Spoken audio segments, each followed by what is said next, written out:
So today I'm super excited to welcome Geoff Nocar to the Emmaus podcast. Geoff is a friend of mine, an acquaintance, and who I've known for quite a while actually. And he actually leads currently for a large pharmaceutical company, the innovation efforts, and is doing a lot of really fantastic work with that. So as you can imagine, in the role that he is in, he works across multiple different departments and is really involved in making sure that there's change that's being embedded. And with that comes a lot of probably good conversations, good relationships that are built. And so, Geoff, I'm super excited to have you here and talk through not so much the innovation part of it, but how you, as a Christian believer in a secular corporate environment, are able to lead on the cutting edge. So welcome, Geoff. Excited to have you. Great. Thanks, Joshua. Thank you, Andy. And just feel blessed to be here and be a part of this. Fantastic.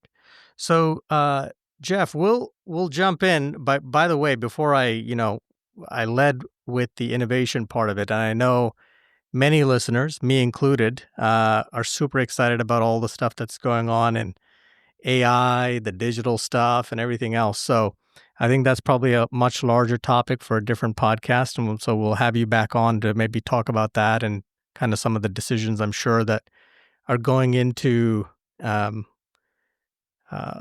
we use that and how we're using it in the correct way potentially. But I really want us to focus on, your story, Geoff. Kind of the conversations that we want to have with you are about Christianity in a secular world. And, you and I have talked about this a lot, but it's how can we be authentic Christians and be ourselves in a world that is very diverse in thought, and how we see it as a competitive advantage to be a Christian in that environment. So with that being said, before we jump into all the questions, I'd love to kind of just get your overview on your career, kind of a little bit about your family and those kinds of things. So why don't you tell us a little bit about that? Yeah, sounds good. I'll start with the family. So I've been married coming up on 30 years of marriage to my wife, Jennifer. We met in San Francisco, California, and were introduced by a friend that she had from high school and I had from college. We have 3 daughters between the ages of, across the ages of 19, 23, and 25. And 2 of which are local. One is out of state at a university in Ohio, and all walking with the Lord. Praise the Lord, and just very, very thankful for that. In terms of my career, I started out. We lived in California. I started out in the security alarm industry and sales. And was there in sales leadership in the Napa and San Francisco areas, and then shifted over to pharmaceuticals. I always had a drive to help people in the alarm industry, satisfied that, and the pharmaceutical industry also touched that same critical point to me. And started in sales and have worked my way around. Been blessed with a lot of different experiences, from leading sales organizations in California and Hawaii. And then about 17 years ago, moved the family to the East Coast, to the corporate headquarters of our company, where I've had the opportunity to work overseas, work here in the Durham area, across sales, marketing, and now more recently in artificial intelligence and innovation solutions, really trying to drive change in the industry and cutting edge change with that. And I've just really enjoyed that. Yeah. So first of all, I have to just say, the move from Napa was probably a mistake. I'm just saying, Geoff, you should have stayed out there, But, we've got, so anyhow, I was just, as you were talking about covering Hawaii and California, I'm like, man, that would have been nice. Those are nice places to go visit. And I'm sure you had great ride-alongs with people. Made some good friends Yep. there. Yeah, that's good. So, yeah, tell me, I mean, without going into too much of the details, but I'm curious. I can't help myself around the innovation part. Maybe can you talk a little bit about just broad themes around where you think the focus is for pharmaceuticals, like your sector that you're in? Yeah. So I'm in the commercial side of the business. So how do we appropriately convey the benefits of our products to physicians? That's the area that I focus in. But what specifically how I bring technology to the table is how do we use machine learning or artificial intelligence to provide the right information to physicians at the right time that's most meaningful. All of us are consumers and we hate it, especially with the expectations that are set now. We hate it when we're either on a social media site and we see an advertisement for something that just doesn't make sense or the timing just feels off. Conversely, when we have an experience that is we receive the email at the exact right time. It's almost Mhm. like they read our minds, and we're very grateful for it as consumers. And so, how do we bring those same experiences to physicians where they feel as though they're receiving that information almost magically at the right time, and it's most applicable to what they need to Mhm. appropriately treat their patients? Yeah. Yeah, that's fantastic. I mean, I think that's the holy grail, right? Since when digital kind of started becoming more pervasive, I guess a couple decades ago, we were trying to do this. I think AI is going to take us to that next step of giving people information when they want it. And I know there's a Pandora's box there that we won't unlock in this conversation, but that's fascinating, and also I think a lot of utility for it going forward, but probably also a lot of um, guardrails and watch outs that I'm sure you guys are working through. So exciting And stuff. yeah, and one piece I'll do a segue on that. A lot of our conversations as the technology has advanced so much, and we've all seen it with Chat GPT in our personal lives. A lot more of our time is spent on discussing should we do something Hmm. and the ethics around it versus can we do something. Right. The can has already largely been solved for, really. Hmm. A lot of the conversations in this, I think, dovetails into our conversation on how do we show up in the workplace with Christian values and ethics. The AI space is ripe for that conversation and is in need of those types of worldview perspectives in this space that we're in. Yeah.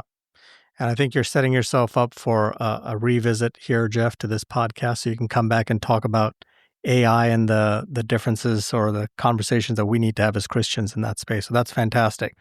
Um, so let's talk a little bit more generally outside of the digital or sorry, the AI part of it, just about the environment that we are probably all working in, as Christians, and how we show up to make sure that our values are clear and not misunderstood, even when, we maybe have a little bit of a watch out or we feel like we may be challenged on some things. So, how do you navigate those kind of environments as a Christian, Geoff? I'm sure, you're talking to a broad range of people. Maybe just talk about how you show up as a Christian in a way that's clear, because I've known you for a while and I know people know that you're a follower of Christ, without feeling misunderstood about your beliefs. Yeah, I think the older that I've gotten, the more comfortable I've become in being the true me at work. I do work in a corporate environment that encourages that, but I think they're thinking of other value systems to be comfortable with. Um, but I find increasingly I am open and integrate what I do and how I spend my time as a Christian. And I think naturally it starts to look a little bit different Hmm. than somebody who's a non-Christian in the corporate environment. And I think people start to take notice of that when I openly share. For example, I spent the week on vacation volunteering at a summer camp for kids. Mm-hmm. Most people don't do, most people aren't doing that. They're going to Europe or going to, Mm-hmm. going on vacation to the beach. Mm-hmm. And so I think that's one example of how we start to show up a little bit different and genuine.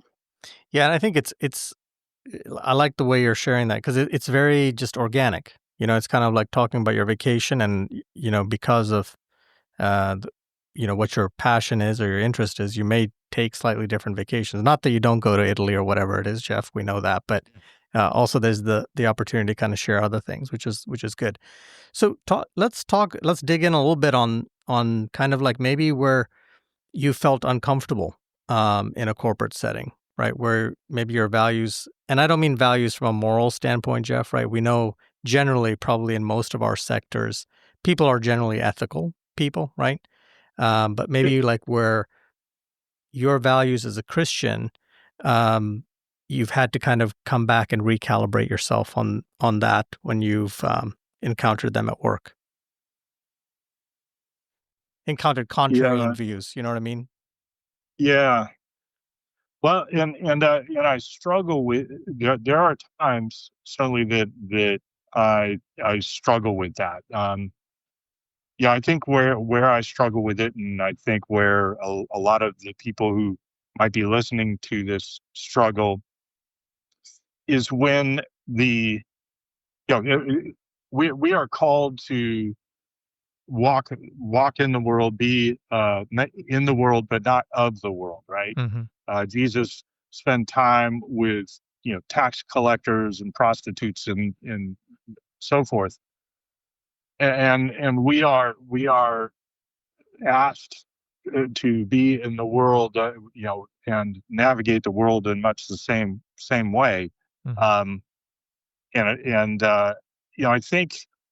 I think where being in a workplace, we are certainly called to participate and join in and love and um, uh, interact with people that don't believe the same things that we believe. Mm-hmm. And so first I go to that and I think about that. Mm-hmm. But I think where it starts to become a struggle is when I start to feel like other values, certainly there's understanding that there's people with different values in the workplace than maybe what we have.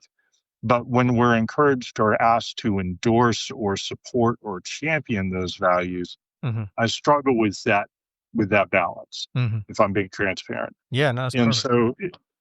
so, that's, and I'm constantly praying and engaging with other Christians at work on how do we strike that balance and love our neighbors, even though they may not believe the same things that we do and live different lifestyles than we do. Mm-hmm. Yeah. So let's, maybe one of the questions that naturally comes up for me is, right, I think we've all probably faced that, where there's, we know there's values that are contrary to the Bible, but and contrary to probably against what we would naturally think as something we want to endorse. But how do you, what's the pragmatic or tactical things that you do to kind of resolve that for yourself, or work in an environment where that is kind of the case? I mean, you kind of touched on a little bit of it, which is, praying. Are there other things that you use to kind of work your way through those complicated situations? Yeah, I think it's well, one, in those situations and in those moments, I try to find the right, if it's something that comes across as an endorsement, I'll politely excuse myself from necessarily participating in those. But if it's if I Have you been in a prayer, situation, Geoff, where they've asked you to endorse something, or you've been asked to endorse something? yes, Yeah. Yes, I So would say so. yeah, so let's And think about that situation maybe specifically without going into the details of it. But like, what were the pragmatic ways there that you kind of worked through? well, I think with prayer, and we'll get to this in a minute, with others who are in the same work environment that are also Christians, Hmm. spending time in fellowship um, to get that discernment as to the choices that you make. But I think I think for the most part those opportunities at work are largely voluntary, and that you can politely excuse yourself from either giving that talk Hmm. or um, not participating in that luncheon without and do it respectfully, right? We're not Right. there to offend anybody or upset anybody, but we can politely not participate. Hmm. Just like a non-believer would probably not participate in a Christmas gathering at work. I Right. wouldn't expect them to. It's much the same way. And then discerning where are the opportunities as well for me to be present Mm. and through my presence influence. Right. Um, where I do have an opportunity to share how I live my life, maybe how I spent my weekend, Hmm. or just in engaging and developing friendships with those people that aren't necessarily walking with the Lord. Yeah. Yeah. And Yeah. No, I think so. I love what you're saying around there. For me anyway, I mean, what I'm taking away from it is I think there's going to be situations that we don't agree with. That should be expected as Christ followers, right? We shouldn't expect that everyone's going to be comfortable. I mean, the Bible speaks. We shouldn't be comfortable. I mean, the Bible speaks to that. But I also like what you're saying about we do it in out of love and kindness and gentleness, right? We don't have to disagree in a visceral, pointed kind of way. We can disagree in a polite way, continuing to show love, right? And how we do that. So I like that. So I think you're touching on this, but like, what's the you're it's begging the question for me, what have you learned about the power of living out your faith rather than trying to explain it, right? I think like that's where a lot of what you're talking about is that. Like it's let let your actions be more powerful than your words in essence, right? So yeah, what has been kind of as you've gone through your career, things maybe you've picked up along the way that you weren't doing as well before that you are now, or you're seeing others do it really well that you've kind of taken on. yeah, yeah.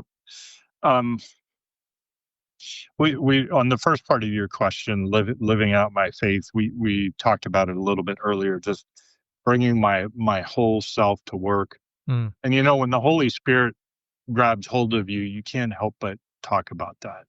You mhm, can't help but talk about maybe what the sermon from your pastor caused you to think about or touched in you, mhm, or how you spent the weekend with your church body, either having a cookout over at someone's house, or a Bible study that you might have been at, and being open to share that with people. mhm, um, and reading the room. There are some people that ask more. Hey, tell me more about that. And there's some people that just kind of it blows past and it kind of washes over them, and there's no follow-up question, and that's fine too. So there are those moments. I think there are also those micro moments where those micro moments where we can demonstrate grace mhm, to other people. This just happened last week. I had someone at work who behaved really inappropriately, and I know this person mhm, behaved really inappropriately in a meeting, mhm, and I got some calls from some colleagues that were just pretty blown away at the behavior, and wanted you know, to some extent, vengeance and um, uh, to Make sure the correction was made. right, and I think what I hope they saw in me was giving that person the benefit of the doubt. Maybe it was a bad day. Maybe they just came from a tough meeting. And I know this individual well, and I'm always trying to think the best of people and giving this person the benefit of the doubt. It's in those micro moments that people also see the grace that we can pass on to others because it's been given to us. That's really good. That's powerful, Geoff. Yeah, it's a good example because I'm sure we've all come across things like that, right? And we could either join in that, right, or kind of take your approach, which is stand apart and just say maybe let's give them a break, right? If it's constant, I get it, but a one-off thing, maybe it's showing God's grace to that individual, like you said, the way He showed it to us. That's really good. There was a second part of your question that living I out wanted. your rather than explaining it. Yeah, and well, speaking to that, but the other part of your question, I think, was around habits that you've added over the years. Right. And I think one of the most beautiful things I've been a part of that I don't. I'm trying to remember how long it's been in place, but anyway, a group of us at work get together on Monday, and sometimes it's a small group, sometimes it's just two of us, but to pray. And it's fellow Christians at work, and we get together and we pray.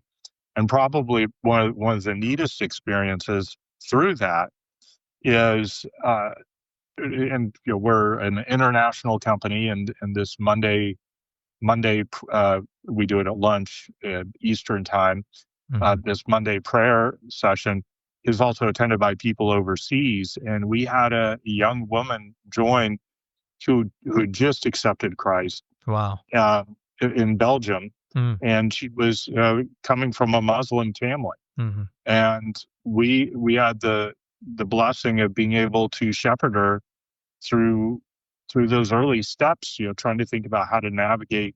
How and if she should tell her parents that she's become a Christian, and what does that mean for her? She had because we're all sinners saved by grace, but she had some slip ups with some things early on, and was beating herself up, and the opportunity to share with her, Christ forgives you, God forgives you. That's go to Him in prayer, and with if you repent in your heart, you're fully forgiven, and that was so powerful to see someone that had moved to Belgium with their Muslim family, but it had been introduced to Christ. That opportunity to minister to them was just amazing. Made it all worth it. I mean, so many things, but I think two things that kind of pop up in my mind is, first, I love the idea that it sounds like you guys just got a group together and started doing this. Am I understanding that correctly? Yeah. Yep. That's correct. So talk us through, like, how did you end up doing that? Like, how did you reach out? How did you find people?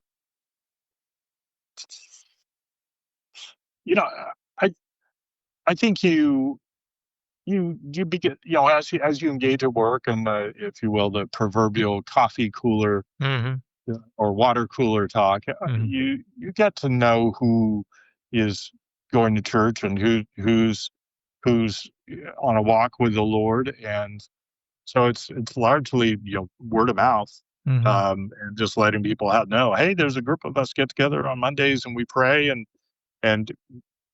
99% of the time people are certainly interested in, put it, can you add me to it, put it on my calendar, and I'll join if I can. And many times they can, and sometimes they can't. But I think just word of mouth, and that's how I found out about it. I wasn't the initiator of it, but I've kept it going. That's very cool. I mean, but it also almost indicates that we need to take the first step of actually being open to articulating that we are followers, right? Because then these avenues open up as well, right? Yep. Yeah. And then the other thing that kind of pops up to me is I think we tend to take, or maybe I'm speaking more for myself, but the conversations I've had historically have been a lot about what are the things that we can't do, right? And we keep trying to fight to get the things that we can't do to be done, right? Whatever those are. What I like about this example, Geoff, is there's so many things that we can do, right? So no corporation is saying you can't get a group of Christians together and pray regularly, right? So I think those are things we can do. You might not be able to set up different, more formal kind of things, but that doesn't necessarily mean that you have to have those formal endorsements through companies. I like this idea because anybody can do this, correct? Yeah. I think that's really cool. I think it's just a mindset shift, I guess is what I'm saying. Instead of thinking about the things we can't do, let's focus on the things we can do. That's right. Yeah. That's right. Yeah. That's awesome. And I mean, amazing to think about this story. Like this person's life was completely transformed just through a group, you guys getting together and praying regularly. That's amazing. Yep. Yeah. Yep. Absolutely. So let's talk about Christian leadership, and we kind of opened with this, but like how it could be a competitive advantage. Like how do you think of that? How do you think of Christians in leadership positions? How do you use it? Maybe as a very maybe more vulgar way of saying it, but like what is the way that you think about being a Christian in leadership, and how does that make you a better leader? So there's a couple of different areas that I think of. Over my career, probably like most people, I've had roles where I was an individual contributor, and roles where I was formally leading a team. In both circumstances, you ultimately do end up leading groups of people. Just do they directly report to you or not? Right. And each one comes with its pluses and minuses. And for all the folks in corporate that are listening to this, we all know those pluses and minuses or the challenges in dealing with each one. But I think one of the things that comes through as a Christian leader is empathy. Really trying to be empathetic to getting to know the individual and what individually makes them tick. And I think as Christians, through the Holy Spirit, we're naturally inquisitive in that way. We want to know, when we get together with fellow believers, we all talk about our testimony. And obviously non-believers at work don't have a testimony in the traditional church sense, but they all have a story, and understanding that story. I think so that's the empathy side. I think the providing grace. I've had employees that where when I've led a team, providing grace to people. I think we live in a pretty hard world, a pretty ruthless world in corporate America, and can certainly be the worst. The worst of that. I think showing up with a little bit of grace when it's needed, expectations when they're needed, of how work is done, but those values come through in how you lead a team. That, hey, if somebody has a bad day, there's grace that you can give because you've been given grace. But there's also expectation on showing up and performing your best, not just because you have a paycheck, but because God expects it. And so I think those bleed through as a leader. And I know the feedback that I've been given as a leader, supports some of those points. I think shifting gears a little bit in terms of making decisions and making those challenging decisions that one might say gives you a competitive advantage. As I was thinking about our discussion here, the concept of not fearing man. I think when we fear man, that's a slippery slope to compromising your decision making, compromising values, and work in the worst case scenarios. Pharmaceuticals is very highly regulated, and we put a lot of value on doing things the right way for the right reasons. So thankfully, I work for an organization that supports that very, very thoroughly. Mm-hmm. But in those micro decisions, how you choose to treat people, or a larger decision, when you're not fearful of man, you can really look at a situation with more clarity and make the choices for the right reasons, whether it's support the business, but doing so in an ethical way, and not just ethical or not ethical in terms of, to corporate guidelines or FDA guidelines.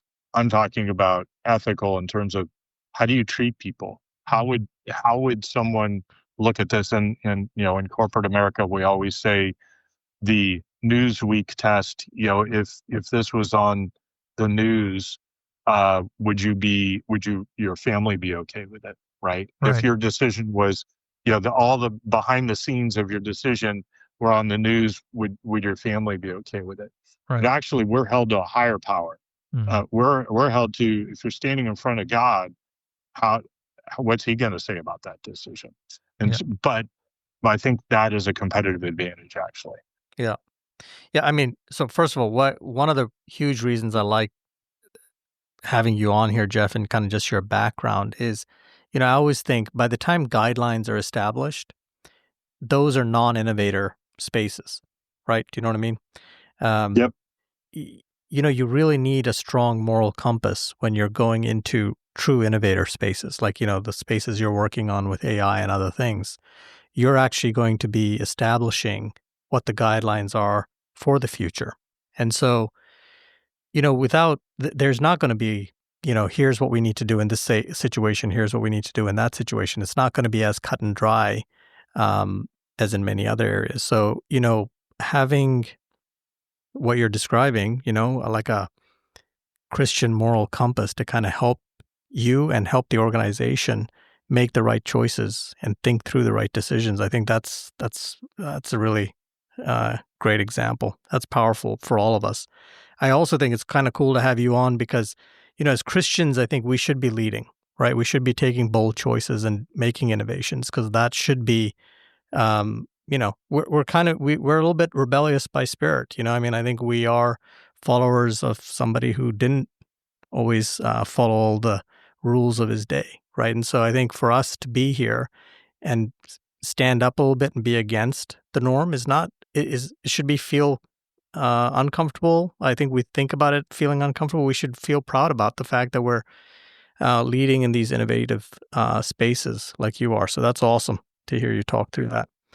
Can I just go back to the two things you said? So one, I love what you're talking about, showing people grace, right? Or being curious, to be empathetic first. And then secondly, it's a high pressure environment we're all in, and the numbers matter every quarter, and everyone's under a lot of pressure to deliver those numbers. And so having grace for teammates, for those who are around us who we know are all feeling it, I think is a really concrete way of showing his love, right? So let's talk about that first one. Like, maybe give us a practical example of how you show empathy, and then we'll talk a little bit about the grace piece and maybe an example there. Yeah. And I think part of this, for the audience, they'll probably chuckle, but I'm a big advocate for strength finders. That's a behavioral or attitudinal dimension. Someone out there will probably correct me on the exact definition of it, but the concept is you take a bit of an assessment, and it will give you your 5 biggest strengths. Mm-hmm. And 2 of my 5 are individualization and relator. And so I think part of it is the way God wired me, is to be naturally inquisitive about the differences in people and how each person is an individual, but also trying to relate to that person and understand that person. So I think first of all is understanding how God wired each of you or each of us, and that we probably should lean on that because it wasn't a mistake, God Right. wiring us that way. Yeah. Great He point. did it very purposeful. And so we owe it to use our talents and our gifts to grow God's kingdom. So that's the first piece is, well, why? Why is that? Mm. For me, the way I'm wired, I'm pretty good about showing empathy and I'm just naturally curious. But I think so many times in corporate America, people are treated or thought of as a resource, as a means to an end. And so it can be very, in a very good way, foreign to them to have a leader that actually stops and cares. No, wait, tell me about your family. No, wait, tell me how are things going? I've worked for managers that I worked for 9 months and they never asked me a single thing about me personally, had no idea whether I was married or had kids or what worries I had. And I think as Christians, we not only care about people's physical well-being, but we care deeper. We're called to a higher expectation. We care about somebody's spiritual well-being. Yeah. Yeah. And so while we can't necessarily talk about those things at work always, how's your spiritual walk? That'd be a bit awkward in a corporate environment. But I think people can feel it. Yeah. I think people will recognize when somebody cares at a level that's deeper than, hey, how was your weekend? Good? All right, great. Let's move on. How's that PowerPoint coming along? Yeah. Right? And we can read it. So that's the empathy piece. And then what was the sorry, just before you go on to that one, though, I think I love what you're saying. I think a very practical thing, at least I'm hearing you say, is, on your one-on-ones, just before that person jumps into whatever that is for that presentation or the thing that you're working through, shut the computer and just have a 5-minute conversation about them, what they want. As a leader, I think that shows great empathy, right? And care and concern that's genuine, and be genuine about it, right? I think that's right. I think that would be a very practical way for us to show that we genuinely care for people. Because I like what you're saying. I don't think that happens often enough, correct? At least it's not no. Great leaders do it. Average leaders tend to like, hey, this is coming up. I need to get this knocked out. So let's jump in and go for it. Right. So I think there's, just a pause is good. The other question was just grace. So, when we're in a high intense situation, like how do you show grace? Or have you got examples of that? Yeah.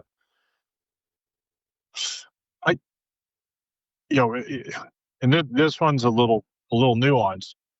You're in a corporate environment. You have deliverables. You have deadlines. But when you stay, and those are all important, right? But when you talk about spending eternity with Jesus in heaven, or apart from him in hell, that anything I've come across in the corporate environment pales in comparison. It even pales in comparison to a loved one who might be dealing with cancer or some sort of diagnosis. It very quickly sets your how bad is this, right? And so I think it's stopping and assessing. There have been many performance conversations that I've had with people where they weren't hitting expectations, but you can still do that in an empathetic way. But but sometimes you do have to have that tough conversation if someone is missing core objectives. But there's also sometimes where you do the best you can and the results fall where they fall. And I think it's having discernment between when do you have a conversation that might be a performance conversation, and how do you have it in a biblical way, But then there's also times where a little bit of grace goes a long way. If somebody misses a small deliverable, Mm-hmm. weekly deliverable, and it's not going to put the project at risk of failure or put the project at risk of not happening. The conversation is more around, well, how can I help you get on Right. track? How can I help you get on board? What might you be struggling with? And those are, that's offering up grace to that individual. We've all had moments where either we delivered something that might have been delayed by a few days or a week, and had very good reasons for it. And so Yeah. I think it's just providing that in. Yeah. I mean, so much of what you're saying, Geoff, seems it is very clear, and almost simple, right? But it's taking that I mean, all of us as individuals, kind of taking the uh, step to say, this is what I'm going to do. This is how I'm going to show up, right? It's like, this is not rocket science, right? This is simple stuff. Be empathetic, be caring, show grace, discern between what's important, what's not important, and use those moments, right?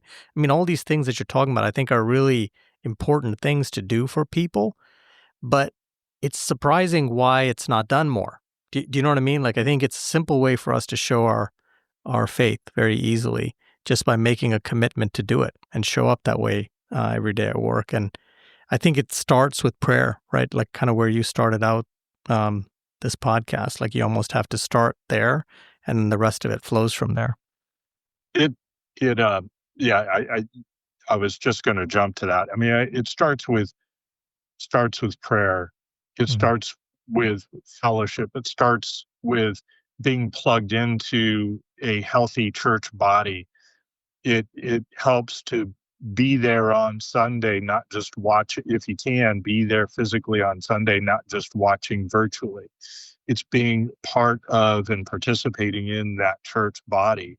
Mm-hmm. And all of those things through the Holy Spirit fill us up. All of those things through our relationship with God give us energy and pour into us.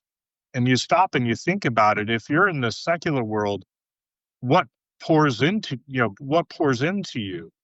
And there are great leaders who are not Christian. So I'm not suggesting that. I've Mm-hmm. worked for some amazing people that were not Christians.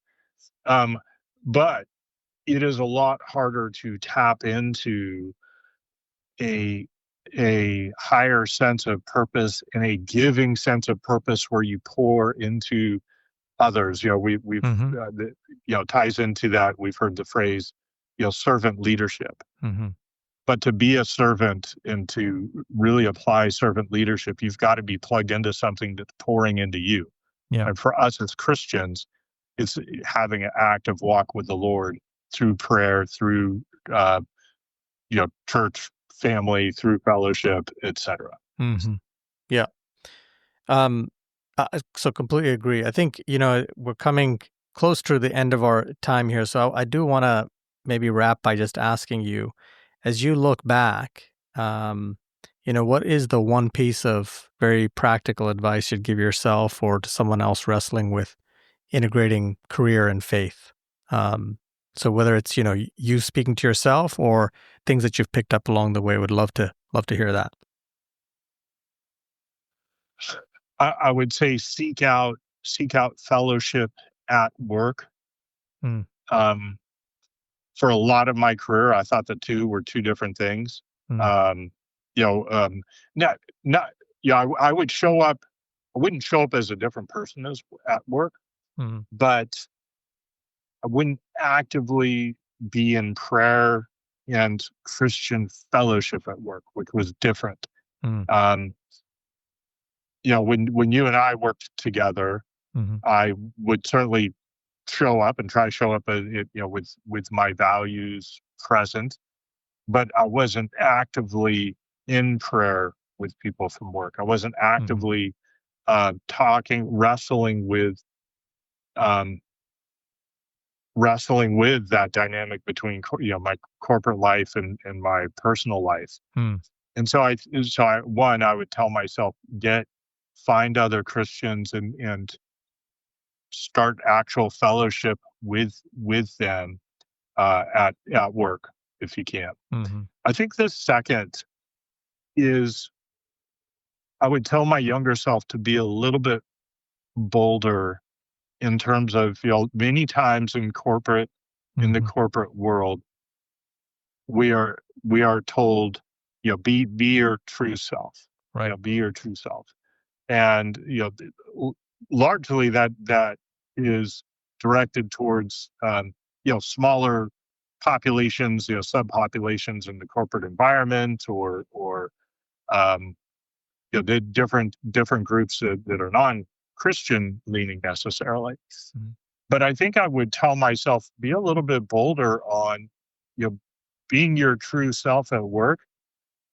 As Christians, we can also do that too. We're called to do that as well. And so the way that looks is, if you start a conversation out with, hey, for me, my truth is, I value my faith and my relationship with God and Jesus. That's my truth. And in the corporate environment, with that corporate culture, that can't be challenged too much. You're not preaching to somebody. All you're sharing is, for me, this is my truth. Right. Your truth is, you might identify as something, you might be part of one group or another, and you're encouraged to share that at work, what your truth is.